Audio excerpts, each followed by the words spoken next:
Resident Evil. What other horror game series is as beloved as the... Well, a zombie game. Most of its games... Oh, come on! Okay, well, 3 of its games are beloved, but that does not hide the fact that this is one of the scariest demos I have ever played.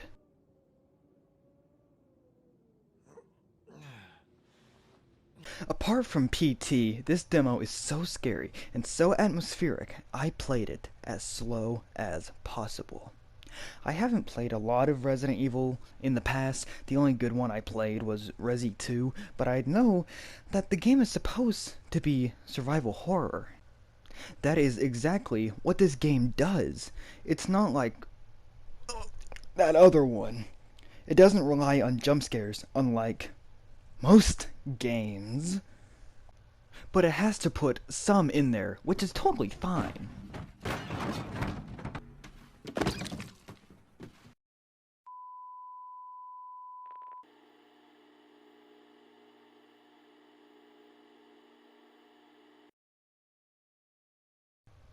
So the game starts with a videotape with 2 guys waking up, and the guy with the beard is trying to cut what seems to be zip ties off your hands.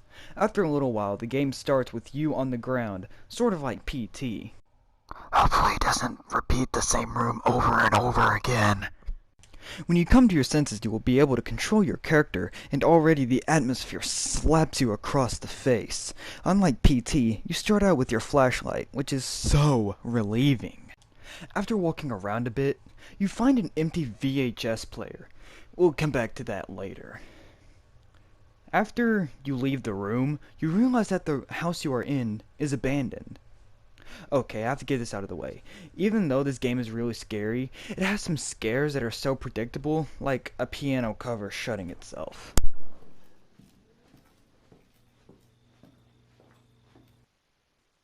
Its environment is something.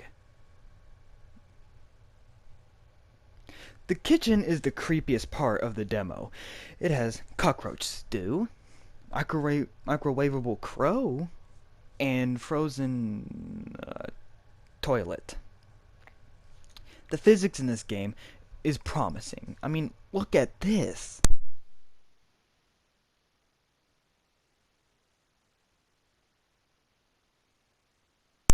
There are 2 or maybe 3 ways to beat the demo. I've only beat it 2 ways, so don't expect the whole demo. Okay, you remember that empty VHS player at the beginning? Well, you find a videotape and then enter the room again, where you'll find a little surprise.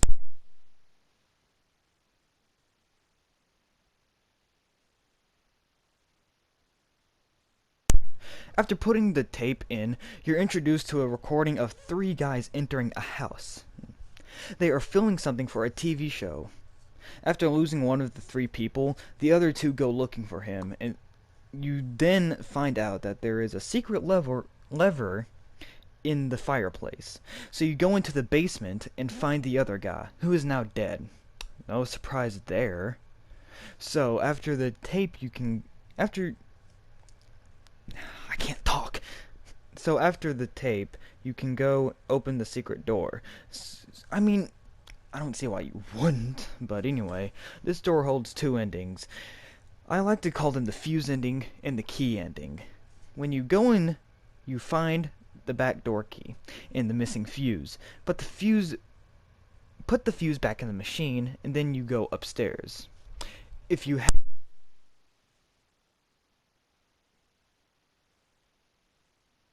haven't already, there is a button. After pressing it, the attic stairs come down. You find a door, and upon entering, you're greeted with a phone. Answering the phone will greet you with a delightful lady voice that says you have the power to choose or something. Then, a scary but funny moment comes up. Welcome to the family, son. When that popped up, I jumped and then laughed my butt off. I don't know why. Now for the key ending. After getting the back door key, you better run. Head straight for the back door. After unlocking the door, you're greeted again by... Welcome to the family, son. So that concludes this review. If you have a PS4, I highly suggest you get this before they pull a PT on it. It runs at 1080p at a constant 60 frames per second, and it's glorious. And if you don't have a PS4, but only an Xbox or PC, then I feel sorry for you. The highlight of the full game is that on PS4, at least I'm told, it will be completely VR compatible. Sorry, Xbox players. If you enjoyed this video, then I recommend subscribing to this channel. Also, subscribe to my gameplay channel, Boobar. There will be more reviews on the way.